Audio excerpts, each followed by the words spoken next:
नमस्कार. भगवद्गीता भावार्थ मालिकेमध्ये आपले स्वागत आहे. आज आपण यामध्ये अध्याय 10 मधील श्लोक 11 ते 15 पाहणार आहोत. श्लोक 11 पाहूया. तेषामेवानुकंपार्थ महमज्ञानजं तमा नाशयाम्यात्मभावस्थो ज्ञानदीपेन भास्वता. तेषाम म्हणजे त्यांच्यावर, अनुकंपा अर्थम म्हणजे विशेष अनुग्रह करण्यास, नाशयामी म्हणजे नष्ट करतो, भास्वता म्हणजे तेजस्वी. भगवान म्हणतात त्यांच्यावर विशेष अनुग्रह करण्यासाठीच त्यांच्या हृदयास वास करणारा मी ज्ञानरूपी तेजस्वी दीपाने अज्ञानामुळे उत्पन्न झालेल्या अंधकाराचा नाश करतो. भगवान म्हणतात जर एखाद्या मनुष्याने प्रामाणिकपणे मनुष्य जर भक्ती करत असेल तर श्रीकृष्ण त्याला त्यांच्या अंतःकरणातून सहाय्य करतात. म्हणून कृष्ण भावनेमध्ये युक्त असलेला प्रामाणिक भक्त अज्ञानी राहू शकत नाही. भगवंत अर्जुनाला सांगतात की केवळ तर्कवादाने परमसत्याचे भगवंताचे ज्ञान होणे अशक्य नाही, कारण परमसत्य इतके महान आहे की निव्वळ मानसिक प्रयासाने परमसत्याचे किंवा त्याची प्राप्ती करणे संभव नाही. एखाद्याने लाखो वर्षे केवळ चिंतन केले पण ठाई भक्ती नसेल तर त्याला परमसत्याचे ज्ञान मिळणार नाही. केवळ शुद्ध भक्ताच्या हृदयात श्रीकृष्ण सदैव वास करत असतात. भगवंतांना शरण जाऊन शुद्ध भक्तीमध्ये मनुष्य पूर्णपणे युक्त होऊ शकतो.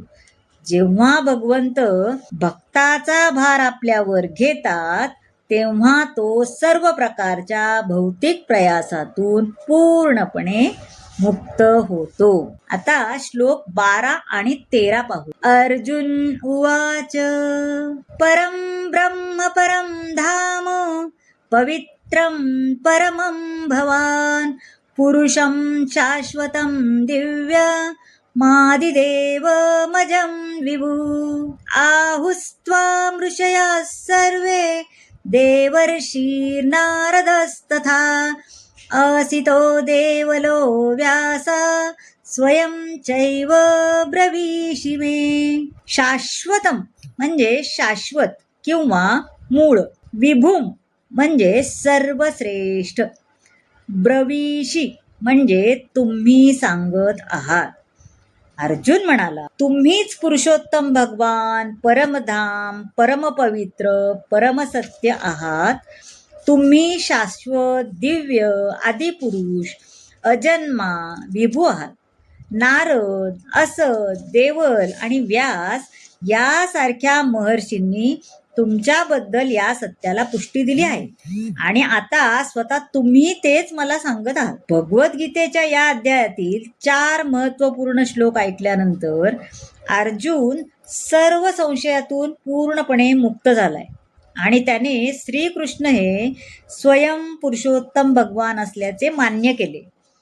भक्ती केल्याने अज्ञान नाहीसे होते आणि त्या कृपेमुळेच अर्जुन त्याचा परमसत्य म्हणून स्वीकार करत आहे. भक्ती केल्याने अज्ञान नाहीसे होते आणि त्या कृपेमुळेच अर्जुन त्यांचा परमसत्य म्हणून स्वीकार करत आहेत. भगवान सांगतात की मी जरी अजन्मा असलो तरी या पृथ्वीवर धर्माची पुनर्स्थापना करण्यासाठी मी भूतलावर अवतरित होतो.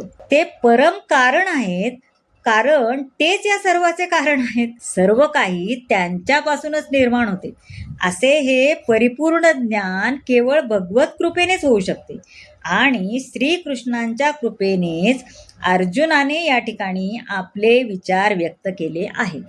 आता श्लोक 14 पाहूया. सर्वमेतरुतं मन्ये यन्मां वदसि केशव नहि ते भगवन् व्यक्तिं विदुर्देवान दानवा.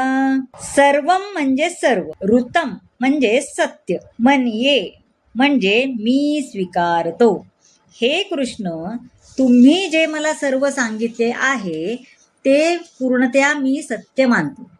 हे भगवान, देवता तसेच दानव तुमचे व्यक्तित्व जाणू शकत नाही. अर्जुन या ठिकाणी स्पष्टपणे सांगत आहे की श्रद्धाहीन आणि आसुरी प्रवृत्तीचे लोक श्रीकृष्णांना जाणू शकत नाही. भगवत कृपेने अर्जुनाने जाणले आहे की श्रीकृष्ण हेच परमसत्य आणि परिपूर्ण आहे. पूर्वी असलेली गुरु शिष्य परंपरा लुप्त झाली होती ना, आणि म्हणून अर्जुनाद्वारे श्रीकृष्णांनी गुरु शिष्य परंपरेची पुनर्स्थापना केली. कारण अर्जुन हा त्यांचा जिवलग मित्र आणि महान भक्त होता. अर्जुनाप्रमाणे आपण सर्वांनी अर्जुनाच्या या स्वीकृतीचे अनुसरण केले पाहिजे.